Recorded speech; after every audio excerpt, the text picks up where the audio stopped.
الحمدللہ وکفا وسلام علی عبادہ الذین اصطفا اما بعد فاعوذ باللہ من الشیطان الرجیم بسم اللہ الرحمن الرحیم رب اشرح لی صدری ویسر لی امری واحلل عقدۃ من لسانی یفقهوا قولی واجعل لی وزیرا من اہلی اللہم فقہنا فی الدین رب زدنی علما اللهم إنا نسألك علما نافعا رزقا طيبا وعملا متقبلا اللهم انفعني بما علمتني وعلمني ما ينفعني وزدني علما آمین ثم آمین۔ سورہ احقاف آیت نمبر 28 تک ہم نے پچھلی کلاس میں کیا تھا۔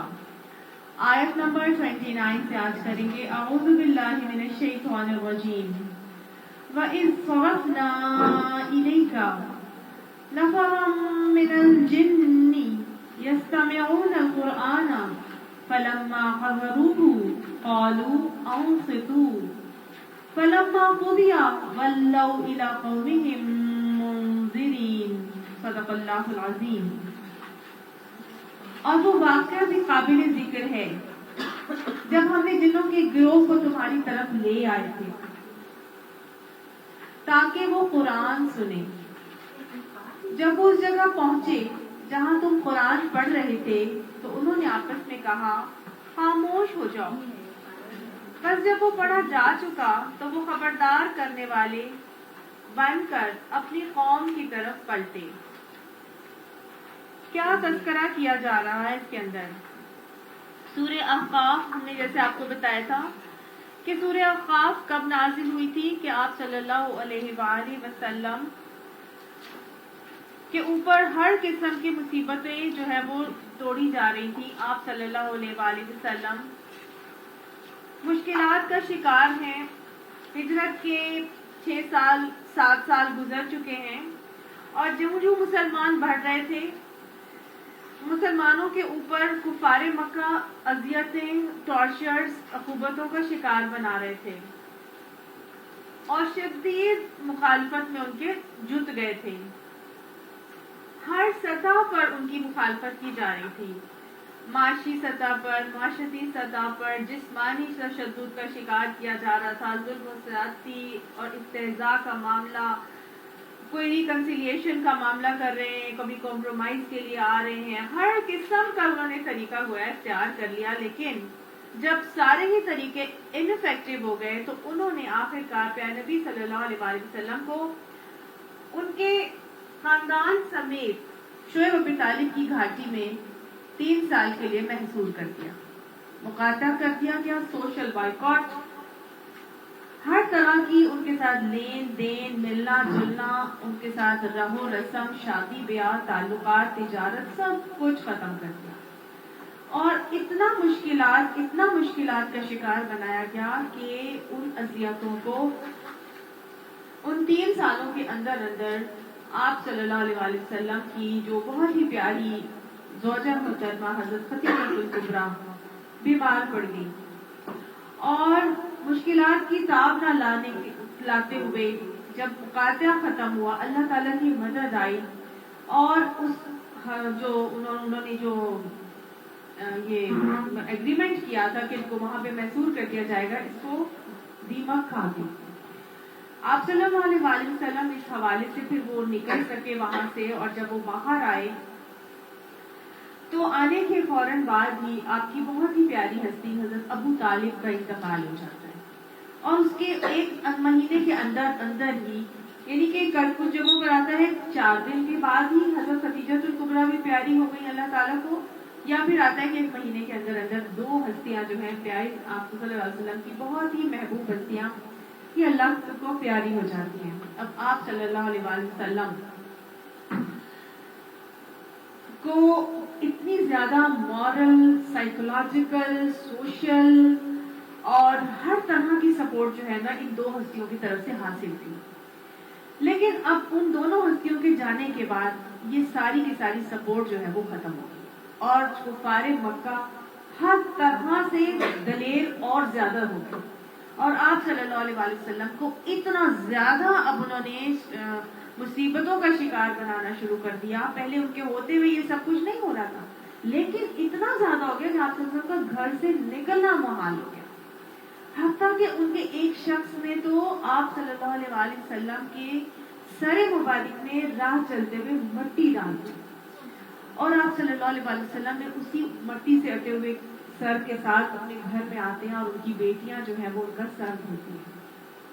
اب گھر میں 2 بیٹیاں بھی ہیں، اور وہ 2 بیٹیوں کی تو شادی کر چکے تھے آپ صلی اللہ علیہ وآلہ وسلم، اب 2 بیٹیاں یہاں پر موجود ہیں، حضرت فاطمہ اور حضرت رقیہ اور ام کلثوم، 2 بیٹیاں ہیں آپ صلی اللہ علیہ وآلہ وسلم کی ان کے پاس، اور ماں کا سایہ جو ہے وہ ہٹ چکا ہے۔ آپ صلی اللہ علیہ وآلہ وسلم کو اب کہتے ہیں کہ ایک خاتون آتی ہے اور وہ نکاح کا مشورہ دیتی ہیں۔ آپ صلی اللہ علیہ وآلہ وسلم حضرت عائشہ کے ساتھ نکاح کیا جاتا ہے، لیکن کیونکہ حضرت عائشہ بہت چھوٹی ہیں اور دوسرے نکاح کا مشورہ جو ہے وہ ایک خاتون آپ کو دیتی ہے، حضرت سودا کو۔ حضرت سودا بہت ادھیڑ عمر کی تھی، کیونکہ اب بیٹیوں کے لیے سر پہ ایک سایہ چاہیے تھا۔ آپ صلی اللہ علیہ وآلہ وسلم کا کام بہت زیادہ کٹھن تھا، دین کی دعوت اور تبلیغ کا کام آپ صلی اللہ علیہ وسلم کے کندھوں پر ہے۔ آپ صلی اللہ علیہ وآلہ وسلم نے اس جگہ تو ان کو تبلیغ کرنے کا موقع نہیں دیا جا رہا، تو کہیں تو تبلیغ کرنی ہے، لہٰذا اب اگر کہیں اور جاتے ہیں تو پیچھے بچیوں کے پاس کوئی نہ کوئی ماں کا سایہ ضرور ہونا چاہیے، لہٰذا آپ صلی اللہ علیہ وسلم حضرت سودا کے ساتھ نکاح کر کے ان کو گھر میں لاتے اور بچیوں کے پاس انہیں چھوڑتے ہیں، اور آپ صلی اللہ علیہ وسلم خود تنہا، نہ سواری ہے نہ ہی کچھ اور ساتھی ہے، آپ صلی اللہ علیہ وسلم طائف کی طرف سفر باندھ لیتے ہیں۔ سفر شروع کر دیتے ہیں تو حضرت زید بن حارثہ ان کو پیچھے سے جا کے اپروچ کرتے ہیں کہ آپ اکیلے نہ جائیں، میں آپ کے ساتھ جاتا ہوں۔ تو روایات سے پتہ چلتا ہے کہ آپ صلی اللہ علیہ وسلم جب تک تنہا نکلے تھے تو پھر حضرت زید بن حارثہ نے ان کو اکمپنی کر لیا تھا۔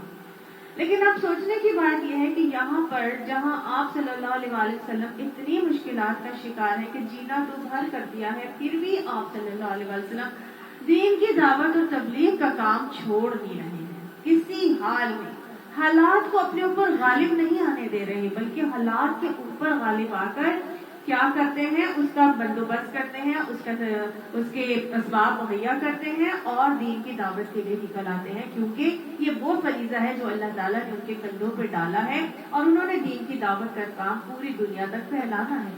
اب ایک علاقے میں ان کو یہ کام کرنے نہیں دیا جا رہا، تو اصول کیا ملتا ہے، جب ایک علاقے میں آپ کے لیے سننے والا کوئی موجود نہ رہے تو آپ نے دین کی دعوت کا کام نہیں چھوڑنا، بلکہ اس جگہ کو چھوڑ کے دوسری جگہ نقل مکانی کر کے اور اپنے دعوت کو کرتے رہنا ہے۔ دین کی دعوت کا کام ہرگز بھی چھوڑا نہیں جائے گا، چاہے کتنی ہی مشکلات، اذیتیں، ٹارچر اور عقوبتوں کا شکار ہو رہے ہوں، لیکن یہ وہ ذمہ داری ہے جو آپ صلی اللہ علیہ وسلم نے ساری عمر، ساری زندگی کی نبھائی ہے۔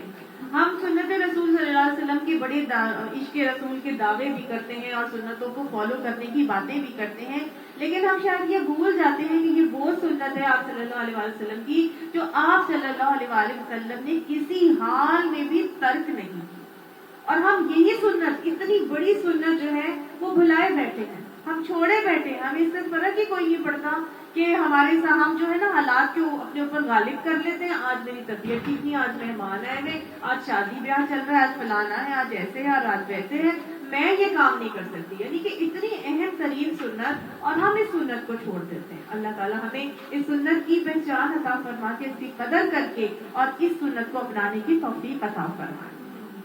اب آپ صلی اللہ علیہ وسلم ہر قسم کا دنیاوی اسباب اور سہارا ساتھ نہیں ہے، لیکن پھر بھی نکل پڑتے ہیں، وہاں جاتے ہیں تو گئے کس لیے تھے، کیا نیت تھی آپ صلی اللہ علیہ وسلم کی؟ دل میں یہ آیا تھا کہ یہ میرے ننیال ہے، رضائی ننیال، یہ طائف میں آپ صلی اللہ علیہ وسلم کا رضائی قبیلہ تھا، بنو ثقیف کا، آپ کو ان سے بڑی امید وابستہ ہوئی اور آپ صلی اللہ علیہ وسلم کو یہ آس آئی کہ شاید یہاں پر تو کوئی مان نہیں رہا، تو ایسا کرتا ہوں کہ میں طائف کا سفر باندھتا ہوں اور طائف کے پاس جو سردار ہیں ان کے پاس جا کر میں بات کروں گا، اگر وہ مجھے اسلام قبول کرتے ہیں تو ویل اینڈ گڈ اور اجازت دیتے تو بہت اچھا، لیکن اگر وہ اسلام نہیں بھی قبول کریں گے تو کم سے کم وہاں پر مجھے سکون سے بیٹھ کر دین کی دعوت کا کام تو کرنے دیں گے۔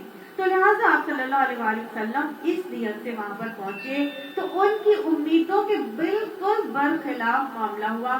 طائف کے سرداروں نے آپ صلی اللہ علیہ وآلہ وسلم نے جب ایک ایک کے پاس جا کر بات کرنے کے باوجود انہوں نے اس قریعام آپ صلی اللہ علیہ وسلم کو منہ در منہ منع کر دیا. نہ صرف منع کیا بلکہ ان کو اس شہر کو چھوڑ کر نکل جانے کو کہا. اور جب آپ صلی اللہ علیہ وسلم چھوڑ کر وہ شہر جا رہے تھے تو اس پہ سونے پہ سہاگا انہوں نے یہ کیا کہ اپنے جو شہر کے علاقے کے جو باش لونڈے جو لوفر قسم کے لڑکے تھے ان کو لے کر گنڈے قسم کے ان کو ان کے پیچھے آپ صلی اللہ علیہ وسلم کے لگا دیا اور وہ گالیاں بکتے جاتے, آوازیں کرتے جاتے, برا بھلا کہتے جاتے اور پتھر آپ صلی اللہ علیہ وسلم کی طرف برساتے جاتے. اتنا زیادہ آپ صلی اللہ علیہ وسلم کے اوپر انہوں نے پتھر برسائے کہ آپ صلی اللہ علیہ وسلم زخموں سے چور لہو لہان ہو گئے کہ آپ صلی اللہ علیہ وسلم کی جوتے مبارک جو ہے وہ خون سے بھر گئے, نہایت نڈھال خون سے بھرے ہوئے. اور آپ صلی اللہ علیہ وسلم کے وہ پتھر جو ہے حضرت زید بن حارثہ اپنے اوپر بھی کھاتے رہے لیکن دونوں جو ہے وہ زخموں سے چور نڈھال ہو کر اور وہاں سے نکل آتے ہیں.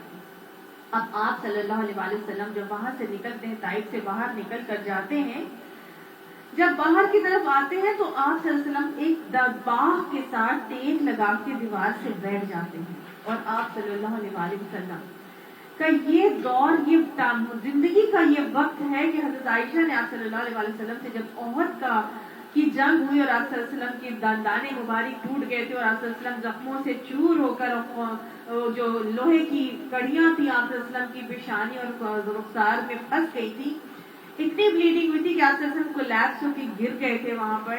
تو آپ صلی اللہ علیہ وسلم سے حضرت عائشہ نے پوچھا ایک مرتبہ کہ یا رسول اللہ صلی اللہ علیہ وسلم احد کے دن کے سے زیادہ سخت دن بھی آپ کے اوپر کبھی آیا ہے؟ تو آپ صلی اللہ علیہ وسلم نے فرمایا کہ ہاں, طائف کا دن, جب طائف میں میرے ساتھ ایسا معاملہ ہوا تھا وہ میری زندگی کا سب سے زیادہ کٹھن ترین دن تھا. اور آپ صلی اللہ علیہ وسلم نے کبھی بھی نا امید ہو کے یہ کام پھر بھی نہیں چھوڑا. آپ صلی اللہ علیہ وسلم کا رویہ یہ نظر آتا ہے کہ آپ صلی اللہ علیہ وسلم جب باغ کی دیوار کے ساتھ ٹیک لگا کر بیٹھے ہیں تو اس حال میں بھی, اتنے کٹھن وقت میں بھی اللہ کی طرف انابت کر رہے ہیں اور اللہ تعالیٰ سے دعا کر رہے ہیں. ابن ہشام کے اندر باقاعدہ طور پر پوری دعا جو ہے آپ صلی اللہ علیہ وسلم کی مرقوم ہے. آپ صلی اللہ علیہ وسلم فرماتے ہیں کہ خداوندہ میں تیرے ہی حضور اپنی بے بسی اور بے چارگی اور لوگوں کی نگاہ میں اپنی بے قدری کا شکوہ کرتا ہوں. کس سے شکوہ ہو رہا ہے؟ اللہ سے شکوہ ہو رہا ہے. حضرت ایوب علیہ السلام کا معاملہ معلوم ہے, انما اشکو بثی وحزنی الی اللہ, میں اپنی تمام تکلیفیں اور اپنے غم کس سے کرتا ہوں؟ اللہ تعالیٰ سے شکوہ کرتا ہوں, اللہ سے اس کے آگے رکھتا ہوں. یہاں نبی صلی اللہ علیہ وسلم کا معاملہ بھی یہی نظر آ رہا ہے. پھر آپ صلی اللہ علیہ وسلم فرماتے ہیں اے ارحم الراحمین, تو سارے ہی کمزوروں کا رب ہے اور میرا رب بھی تو ہی ہے, تو مجھے کس کے حوالے کر رہا ہے؟ کرب دیکھ رہے ہیں آپ صلی اللہ علیہ وسلم کی الفاظ میں, تو مجھے کس کے حوالے کر رہے ہیں؟ توکل اللہ کی ذات پر ہے کہ رب میرا تو ہی ہے, ان کا رب بھی تو ہے, میرا رب بھی تو ہے, لیکن تو مجھے کس کے حوالے کر رہا ہے؟ کیا کسی بیگانے کے حوالے جو مجھ سے درست یعنی سختی کے ساتھ پیش آئے, یا کسی دشمن کے حوالے جو مجھ پر قابو پا لے؟ اگر تو مجھ سے ناراض نہیں ہے تو مجھے کسی مصیبت کی پرواہ نہیں ہے. اللہ پہ اتنا توکل ہے, اللہ کی ذات سے اتنی امید ہے کہ اگر تو ناراض نہیں ہے تو پھر مجھے کسی چیز کی پرواہ نہیں ہے. مگر تیری طرف سے عافیت مجھے نصیب ہو جائے تو اس میں میرے لیے زیادہ خوشحالی ہے. حالات کو اپنے اوپر غالب نہیں آنے دے رہے بلکہ حالات کے اوپر غالب ہو کر کہہ رہے ہیں کہ اگر مجھے اس میں عافیت نصیب ہو جائے تو میرے لیے خوشحالی ہے. تو اے اللہ تو مجھے عافیت عطا فرما. پھر کیا فرماتے ہیں, میں پناہ مانگتا ہوں تیری ذات کے اس نور کی جو اندھیرے میں اجالا اور دنیا اور آخرت کے معاملات کو درست کرتا ہے. یعنی پھر بھی نبی صلی اللہ علیہ وسلم اللہ تعالیٰ کی ذات کا نور ہی مانگ رہے ہیں. اللہم اجعل فی قلبی نورا, مجھے اس سے بچا لے کہ تیرا غضب مجھ پر نازل ہو یا میں تیرے عطاب کا مستحق ہو جاؤں, تیری مرضی پر راضی رہوں یہاں تک کہ تو مجھ سے راضی ہو جائے. اللہ ایسے ہی لوگوں سے راضی ہوتا ہے جو اللہ سے راضی ہوتے ہیں. تو آپ صلی اللہ علیہ وسلم بھی اللہ تعالیٰ سے کیا مانگ رہے ہیں کہ اللہ تو مجھ سے راضی ہو جا اور مجھے ایسا کر دے کہ میں تیری مرضی پر راضی ہو جاؤں اور کوئی زور اور طاقت تیرے بغیر نہیں ہے.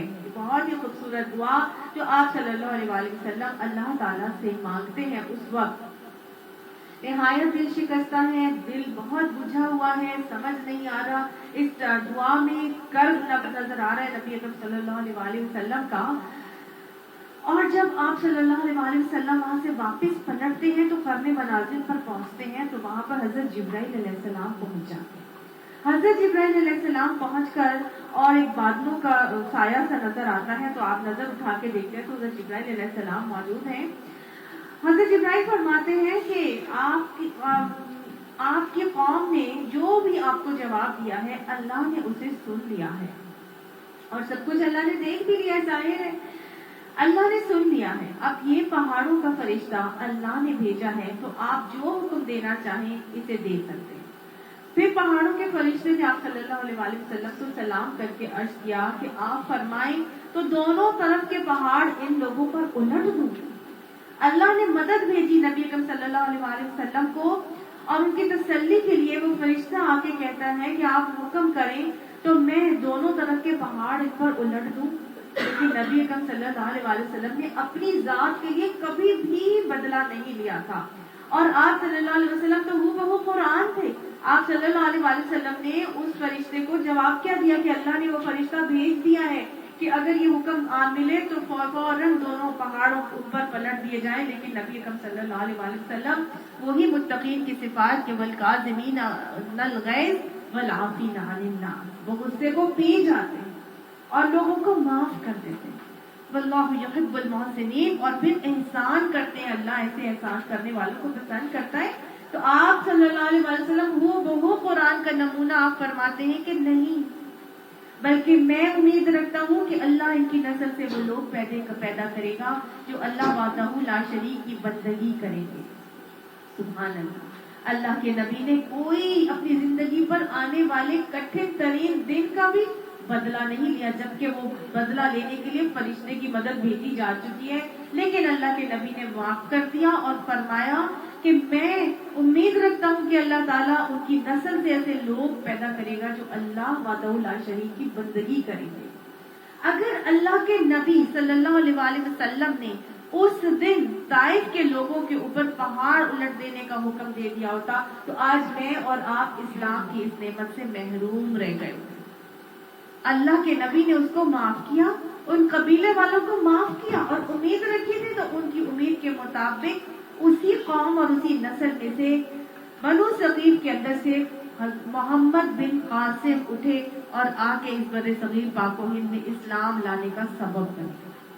یہ نبی صلی اللہ علیہ وسلم کا کتنا بڑا احسان ہے میرے اور آپ کے اوپر کہ ہم اس کی وجہ سے اور آپ صلی اللہ علیہ وسلم کی اس عفو درگزر کے نمونے کی وجہ سے ہم اس قابل ہوئے کہ آج ہمیں اسلام کی نعمت جو ہے ہمارے اس خطۂ ارض میں موجود ہے. تو یہاں پہ ایک اور بات سمجھ میں آ رہی ہے کہ آپ صلی اللہ علیہ وسلم نے اپنے نمونے سے دکھا دیا کہ معاف کرنے سے ایک تو عزت کم نہیں ہوتی, درجات بلند ہوتے ہیں اور جو ہے اس سے خیر ہی خیر پھوٹتی ہے اور یہ خیر ہماری زندگیوں میں ہمیں نظر آتی ہے. اللہ تعالیٰ ہمیں اپنا محاسبہ کرنے کی توفیق عطا فرمائے کہ آپ دیکھیں ہم کتنے محتاج ہیں نا, ہم کتنے محتاج ہیں اس دین کے. اس دین کے بغیر نہ ہمیں کوئی عزت ملتی تھی اور نہ ہی اس دین کے بغیر آج ہمارے ہاتھوں میں یہ قرآن ہونا تھا. یہ وہ آپ صلی اللہ علیہ وسلم کا نمونہ تھا ابو درگزر کا, جس کی وجہ سے آج ہم اس قابل ہوئے کہ ہمیں دین اسلام کی دولت جو ہے وہ عطا ہوئی ہے. خیر بہرحال آپ صلی اللہ علیہ وسلم نے ان کو معاف کر دیا اور وہاں سے پھر آپ صلی اللہ علیہ وسلم نے یہ نمونے سے بھی دکھا دیا کہ مایوسی کفر ہے, مومن مایوس نہیں ہوتا. حالانکہ حتی امکان انہوں نے کوشش کر لی تھی کہ آپ صلی اللہ علیہ وسلم سے وہاں سے مایوس پلٹے, لیکن آپ صلی اللہ علیہ وسلم پھر بھی اس قوم سے مایوس نہیں ہے بلکہ امید رکھ رہے ہیں. اب آپ صلی اللہ علیہ وسلم نخلا کے مقام پر قیام کرتے ہیں اور اس امید پر قیام کرتے ہیں. آپ کو یہ خوف ہے کہ اگر اب میں مکہ پلٹ کے جاؤں گا تو یہ ساری خبر مکہ کو پہنچ چکی ہوگی کہ طائف والوں نے میرے ساتھ کیا سلوک کیا ہے, تو وہ تو اور زیادہ دلیر ہو جائیں گے. لہٰذا آپ صلی اللہ علیہ وآلہ وسلم نخلا کے مقام پر قیام کرتے ہیں, وہاں کچھ دن ٹھہرتے ہیں. تو آپ صلی اللہ علیہ وسلم نمازیں پڑھ رہے ہیں. اب کچھ روایات میں آتا ہے آپ صلی اللہ علیہ وسلم عشاء کی نماز پڑھ رہے تھے, کچھ میں آتا ہے تہجد پڑھ رہے تھے, اور کچھ میں آتا ہے کہ فجر کی نماز پڑھ رہے تھے.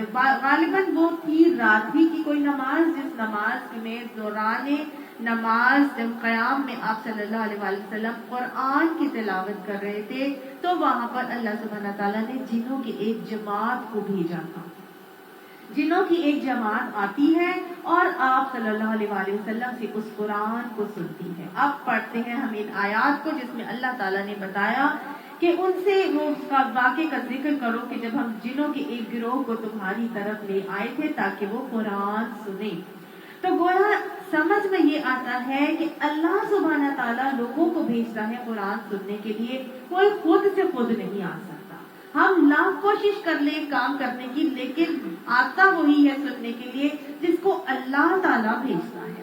دوسری بات یہاں پہ یہ سمجھ میں آ رہی ہے کہ جب لوگ سننا چھوڑ دیتے ہیں تو نبی صلی اللہ علیہ وسلم کو تسلی دلائی گئی کہ لوگوں نے اگر آپ سے قرآن سننا چھوڑ دیا تو پھر کیا ہوا. اللہ سبحانہ تعالیٰ جنوں کو بھیج رہا ہے آپ کے قرآن سننے کے لیے, لہٰذا آپ اپنا دین کی دعوت کا کام جاری رکھیے. جب لوگ سننا چھوڑ دیتے ہیں, کئی دفعہ ایسا ہی ہوتا ہے کہ کلاس میں بہت کم لوگ ہوتے ہیں, کچھ لوگ ہوتے ہیں وہ بیٹھے ہوتے ہیں اور کلاس میں بہت کم لوگ ہوتے ہیں, کرسیاں لگی ہوئی ہیں, تو اللہ تعالیٰ کس کو بھیجتا ہے؟ اللہ تعالیٰ جنات کو بھیجتا ہے وہ قرآن سننے کے لیے. تو اللہ تعالیٰ نے بیسیکلی یہاں پر تسلی دلا دی نبی صلی اللہ علیہ وسلم کو کہ آپ نا امید ہو کر یا دل شکستہ ہو کر اپنے اس دعوت کے کام کو چھوڑیں گے نہیں, بلکہ کیا کرنا ہے, اس کو جاری رکھنا ہے. جب لوگ نہیں سنتے تو اللہ تعالیٰ جنوں کو بھیجتا ہے جو آ کے قرآن کو سنتے ہیں. اچھا, جن کرتے کیا ہیں؟ فلما حضروہ, پر جب وہ وہاں پر آ گئے تو انہوں نے کیا کہا, قالوا, وہ کہنے لگے, انصتوا, خاموش ہو جاؤ, خاموش ہو جاؤ. یعنی کہ قرآن کے ادب کا خیال رکھ کر انہوں نے قرآن کو سنا. قرآن کا ادب کیا ہے ہم نے پیچھے بھی پڑھا تھا نا, وَإِذَا قَرَأْتَ الْقُرْآنَ فَاسْتَمِعُوا لَهُ وَأَنصِتُوا. جب قرآن پڑھا جائے تو اس کو غور سے سنو اور خاموش رہا کرو.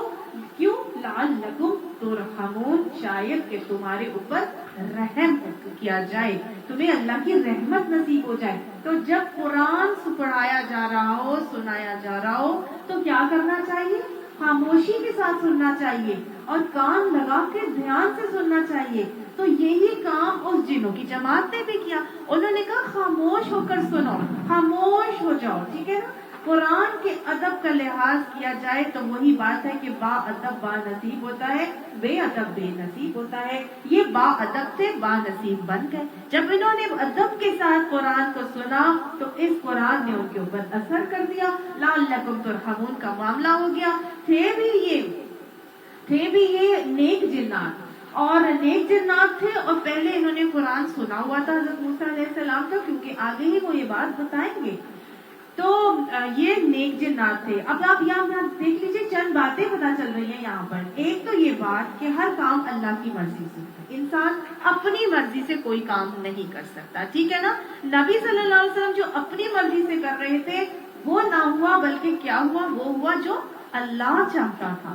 تو انسان اپنی مرضی سے کچھ نہیں کر سکتا. وما توفیق الا باللہ, اللہ کی توفیق سے ہر چیز ہوتی ہے, اور اللہ ہی سنوانے کے لیے لوگوں کو, انسانوں کو یا جنوں کو لے کر آتا ہے.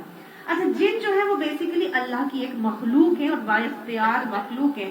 قرآن میں بارہا جنات کا تذکرہ ہوا ہے, اور یہ جو جنات ہیں جیسے سورہ احقاف میں آ رہا ہے, پھر سورہ جن آتی ہے اس کے اوپر, پوری کی پوری سورہ رحمان میں جنات کا تذکرہ آتا ہے. اس سے پہلے بھی ہم نے جنوں کے بارے میں بہت کچھ پڑھا. تو جن بیسیکلی اللہ کی ایک با اختیار بنائی ہوئی مخلوق ہے, اور اس کے اندر بھی اللہ سبحانہ تعالیٰ نے پیغمبر بھیجے ہیں, کیونکہ اس قرآن کی ایک آیت سے اس کا ہمیں حوالہ ملتا ہے کہ اللہ تعالیٰ جنات کے اندر بھی پیغمبر بھیجتا تھا اور ان کے اندر بھی تفصیل کا معاملہ ہوتا تھا. اب یہ کون سے پیغمبر ہوتے تھے اس کی ڈیٹیل نہیں ملتی, لیکن جو انسانوں کے پیغمبر ہیں ان کے ذریعے سے ہمیں پتہ چلتا ہے کہ جنات حضرت ابراہیم علیہ السلام کے پاس بھی آتے تھے، حضرت موسیٰ علیہ السلام کے پاس بھی آتے تھے، حضرت سلیمان علیہ السلام کا بھی ہم پڑھ چکے ہیں کہ ان کے تو باقاعدہ قبضے میں جنات دیے گئے تھے، اور حضور صلی اللہ علیہ وسلم بھی کہ آپ صلی اللہ علیہ وسلم چونکہ رحمت للعالمین بنا کے بھیجے گئے، لہٰذا آپ صلی اللہ علیہ وسلم بھی جنات ان کے پاس آتے، اور آپ صلی اللہ علیہ وسلم باقاعدہ ان کے پاس جانے کے بھی احادیث کے تذکرے ملتے ہیں کہ آپ صلی اللہ علیہ وسلم جو ہے وہ جنات کے طرف جو ہے وہ جاتے تھے، اور ان کے مختلف مسائل کو حل کرنا اور یہ ساری باتیں ہمیں مختلف احادیث سے ملتی ہیں۔ تو گویا جنوں کا وجود جو ہے وہ برحق ہے، اور انسان جنوں کو اپنی آنکھوں سے نہیں دیکھ سکتا۔ آپ صلی اللہ علیہ وسلم عالم الغیب نہیں تھے، جنوں کے آنے کا پتہ آپ صلی اللہ علیہ وسلم کو نہیں پتا چلا کہ وہ جنات آئے تھے اور انہوں نے آ کے قرآن سنا، کیونکہ انسان اپنی آنکھ سے جنوں کو نہیں دیکھ سکتا، جبکہ اللہ طاقت دے تو پھر انسان کر سکتا ہے، ادروائز ایک عام انسان جنوں کو نہیں دیکھ سکتا۔ ہاں جن اگر کسی شکل میں آئے تو پھر انسان اس کو دیکھ سکتا ہے، لیکن یہاں پر کیا پتہ چل رہا ہے کہ اللہ تعالیٰ آیات میں بتا رہے ہیں کہ ہم نے جنوں کے ایک گروہ کو تمہاری طرف بھیجا تھا، نبی صلی اللہ علیہ وسلم کو ان کے آنے کا پتہ نہیں چلا۔ تو گویا آپ صلی اللہ علیہ وسلم عالم الغیب نہیں تھے، اور آپ صلی اللہ علیہ وسلم کو وہ جنات بھی نہ ہی نظر آ رہے تھے، نہ ان کو محسوس کر سک رہے تھے۔ گویا یہاں سے بھی پتہ چلتا ہے کہ نبی صلی اللہ علیہ وسلم کیا تھے؟ بشر تھے، ایک انسان تھے، اور آپ صلی اللہ علیہ وسلم کو غیب کا علم بھی نہیں تھا۔ پھر جنات جو ہے یہ جو قرآن سننے کے لیے آ رہے ہیں، تو جنات میں نیکی اور بدی دونوں شرم عناصر موجود ہوتے ہیں۔ یہ کون سے والے جنات ہیں؟ نیک، یہ نیک جن ہیں، اور نیک جنات آ کر قرآن سنتے ہیں، سمجھتے ہیں اور اس سے سیکھتے ہیں، اس کے تعلیم کا معاملہ کرتے ہیں۔ نبیاء انبیاء کے پاس آتے تھے اور سیکھتے بھی تھے، علم بھی حاصل کرتے ہیں۔ اب یہاں پر بتایا جا رہا ہے کہ وہ کیا کہنے لگے، فَلَمَّا قُضِيَ، بس جب وہ پلٹے، وَلَّوْا إِلَىٰ قَوْمِهِمْ مُنذِرِينَ، تو وہ اپنی قوم کی طرف کیسے پلٹے؟ جب قرآن پڑھا جا چکا، فَلَمَّا قُضِيَ، جب وہ پورا کیا جا چکا، یعنی قرآن ادب سے انہوں نے سنا، اور جب قرآن پورا پڑھا جا چکا تو وَلَّوْا، وہ پلٹے، إِلَىٰ قَوْمِهِمْ، اپنی قوم کی طرف، کس طرح؟ مُنذِرِينَ۔ یہ وہ رویے ہیں جو اللہ سبحانہ تعالیٰ کو بہت زیادہ پسند آئے۔ کون سے رویے پسند آ رہے ہیں؟ پہلے کیا رویہ پسند آیا؟ وہ آئے اور آ کے انہوں نے قرآن کو کیسے سنا؟ خاموشی سے سنا، اور پھر اس کے بعد وہ سننے کے بعد کیا کیا؟ انہوں نے اپنی قوم کی طرف پلٹ گئے۔ تھوڑی سی دیر بھی اگر توجہ اور دھیان سے ادب کے ساتھ قرآن کو سنا جائے، سمجھا جائے اور پڑھا جائے تو پھر وہ ایسا اثر کرتا ہے انسان کے اوپر، پھر کسی کورس کی ضرورت نہیں رہتی۔ انہوں نے کیا کوئی کسی کورس کیا تھا؟ کوئی 6 سال کا، 8 سال کا یا 10 سال کا کورس کیا تھا؟ نہیں کیا تھا نا۔ انہوں نے کیا کیا تھا؟ تھوڑی دیر کے لیے بیٹھے ہیں، اور جتنا بھی ان کو حاصل ہوا خاموشی سے سننے کے بعد انہوں نے اپنے اندر ابزارب کیا، اور اس کو لے کے پھر وہ اپنی ذات تک نہیں انہوں نے رکھا، بلکہ کیا کرتے ہیں؟ اِلیٰ قومِہِم، اپنی قوم کی طرف پڑھتے، اپنی قوم کو بتانے کے لیے پڑھتے۔ یہ وہ رویے جو اللہ کو اتنے پسند آئے کہ ان کا ذکر خیر اللہ سبحانہ تعالیٰ نے قرآن پاک میں میرے اور آپ کے لیے محفوظ کر لیا، ہمارے لیے، تاکہ ہم بھی اسی طرح سے مستفید ہوں کہ جب ہم قرآن کلاسز میں جائیں تو خاموشی کے ساتھ ادب اور دھیان سے باتیں سنیں، اور پھر ہم اپنے لوگوں کی طرف پلٹیں اور کیا کریں؟ وہاں پر جا کے منذرین کا معاملہ، انذار کریں، ڈرائیں، برے انجام سے ڈرائیں کہ دیکھو یہ اللہ کی باتیں ہیں، پلٹ آؤ۔ اب دیکھیے بڑا خوبصورت خطبہ ہے، آگے ان کے پوری باتیں آئیں گی کہ وہ کیا انہوں نے باتیں اپنی قوم میں جا کے گئی تھی، اور یہی باتیں میرے اور آپ کے لیے بہت بڑا نمونہ ہے کہ اگر ہم جا کے کسی کو بتانا چاہتے ہیں تو ہم نے کیا کہنا ہے۔ قالوا، وہ کہنے لگے، یا قومنا، اے ہماری قوم، انا سمعنا کتابا، ہم نے بے شک کیا کیا ہے؟ ایک کتاب کو سنا ہے، انزلا، جو نازل کی گئی ہے، من بعد موسیٰ، موسیٰ علیہ السلام کے بعد ہم نے ایک کتاب سنی ہے۔